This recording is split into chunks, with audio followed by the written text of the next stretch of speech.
Hi, welcome back. This is the third presentation of Political Parties and Interest Groups, Chapter 8.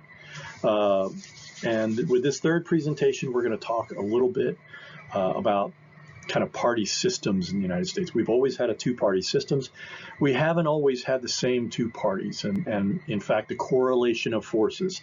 In other words, which party is more effective at attracting voters has changed over time as well. So let's jump into that. So electoral realignments define party systems. And again, a party system refers to the distribution of parties and the correlation of forces in the electorate. A correlation of force is a military term comparing the relative size of military forces. Applied to party systems, it refers to the advantages in party registration and, more importantly, in turnout between the two political parties. So over the course of American history, you've had several changes in partisan alignments that have produced 6 distinctive party systems that we'll talk about with this presentation. The first party system were comprised of the Federalists and the Jeffersonian Republicans. The first party system represented sort of an extension of the Federalist and anti-Federalist conflicts during the ratification debates. The elections of 1800 represented the first peaceful transfer of power between the political parties in American politics, and that's an important moment, right? That sense in which the incumbent concedes defeat and says basically the people have spoken. That is a very consequential moment. Because if John Adams had behaved any other way, it would have had a significant, impact on future politics. The Jeffersonian Democratic Party dominated government from 1800 to 1824 through a succession of Virginian presidents. So again, when you think about it, that includes Thomas Jefferson, James Madison, and then James Monroe, all serving 2 terms, 8 years in office.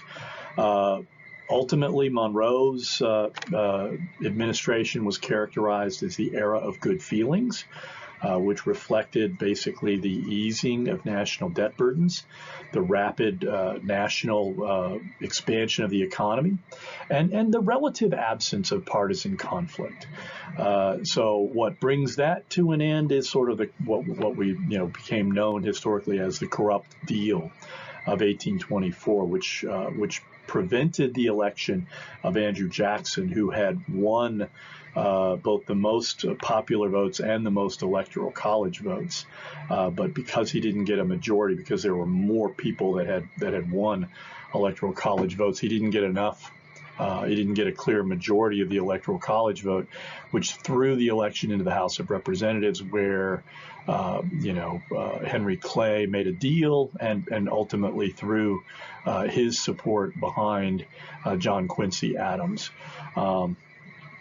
Jackson did get mad. Well, he did get mad, but he also got organized, and that basically led to a fundamental revision of American partisan politics in that period. The second party system is comprised of the Democrats and the Whigs. Jackson's presidency, of course, he ran for president in 1828 and won, and then won re-election in 1832. Jackson's policies basically led to the formation of the Whig Party. The Whigs were a highly factionalized party. They believed in a weak presidency and strong congressional leadership. They favored an activist economic program described as the American System, which called for protective tariffs and federal subsidies for the construction of infrastructure and support for a national bank.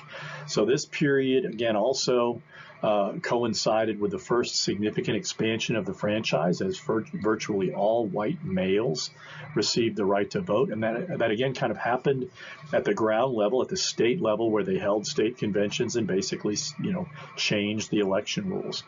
Both parties were fragmented along sectional lines. Both parties had northern and southern wings of their party. The Republican Party formed as a result of all the the compromises that took place over the period of the 1840s, and they basically were comprised of anti-slavery Whigs, Democrats, and third parties that had formed, again, every time the Democrats and the Whigs made a compromise on the issue of slavery. So the election of Abraham Lincoln in 1860 provoked the secession of 11 southern states and led to a very long, 4-year-long civil war with over 600,000 people losing their lives, and which again had a profound impact on the electoral system. So the Civil War system, which emerged as a result of the Civil War, basically brought the Republican Party to national dominance. Lincoln relied on Republican state governments to raise troops, provide funding, and to sustain popular support for the Civil War. The Union victory led to the abolition of slavery and and the authoritarian Republican political system that had existed in the antebellum South. The 14-year-long military occupation of the South ultimately failed to change Southern politics and political culture, but at least initially, black Southerners were given the right to vote, and they were given political rights, which were subsequently taken away. White reassertion of political power in the 1870s was achieved through the violent subordination of black Southerners. Ultimately, the Civil War created a deeply sectionalized party system, with Republicans dominant in the North and the Democrats dominant in the South. The system of 1896, again, was in response to the impact of industrialization and the rise of populism in both parties, and also of the progressive movement. You had significant economic and social changes that led to the emergence of reformist and protest movements, including, again, the progressive movement and what became known as the Populist Party. The 1896 Democratic Party nomination of populist William Jennings Bryan terrified the financial industry, which ultimately threw its support behind the Republican presidential candidate William McKinley. Republicans in this period supported low taxes and high tariffs, which contributed to a significant electoral realignment and which reinforced Republican electoral success from 1896 to 1932. Again, the period from the Civil War until 1932, it's two separate periods, but there are periods of Republican dominance in both. And so for nearly 70 years, Republicans are winning most of the political arguments in this period. The New Deal is, again, a fundamental realignment. The economic collapse of the Great Depression caused a variety, there were a number of factors that caused it, but a lot of Americans blamed the Republican Party for failing to react more decisively. Franklin Delano Roosevelt forged the New Deal coalition, which led to a significant voter realignment, and that New Deal coalition would dominate American electoral politics for the next 36 years. Republicans in this period often adopted what was derisively described as Me Too Republicanism, which involved support for popular Democratic policies and basically saying we would be more competent than Democrats, not necessarily that we would go off in a fundamentally different direction. The New Deal coalition was subsequently fractured over the course of America's involvement in the Vietnam War, beginning in the 1950s, but really escalating in the 1960s. Also, the civil rights movement would lead to the defection of Southern whites from the New Deal coalition, and that provided Republicans with an advantage in the contemporary American political party system. So the contemporary American party system, it begins with Richard Nixon's Southern strategy that appealed to Southern whites by supporting resistance to civil rights policies that had been passed during the Johnson administration. In the 1980s, Reaganism added religious conservatives and working class whites to the Republican coalition in what a lot of people thought of as a golden era of Republican politics.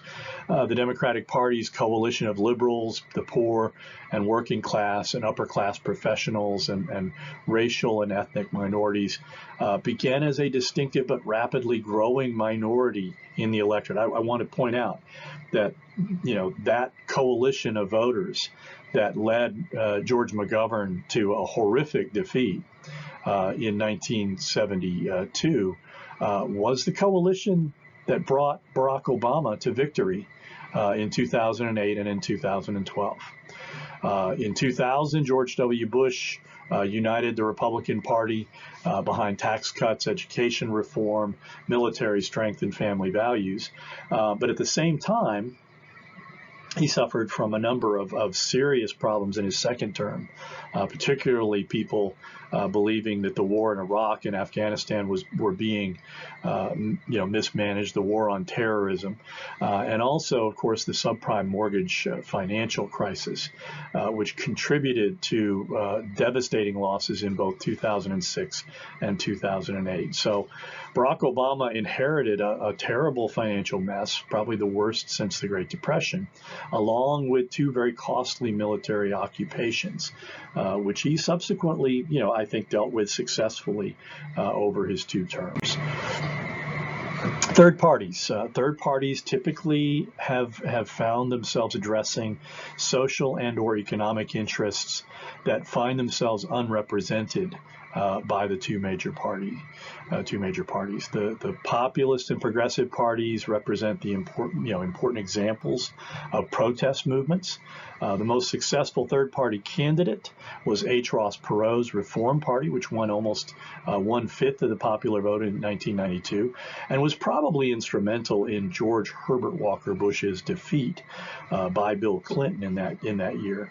So third parties can often be a source of new ideas and can actually drain off votes from one of the two major parties, as I mentioned with Bush. Likewise, I think Donald Trump would likely not have won had there not been two third-party candidates in Gary Johnson and Jill Stein that siphoned off votes from Hillary Rodham Clinton. Even though she won the popular vote, she lost in critical states, and ultimately those two third-party candidates won more than 4 million votes, and that proved to be, I think, highly consequential in those three, Michigan, Pennsylvania, and Wisconsin.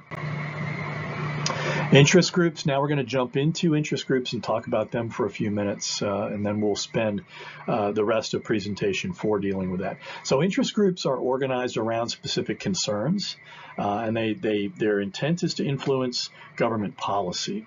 American interest groups vary widely in terms of membership, but all interest groups form to increase the likelihood of their being heard and treated favorably by government.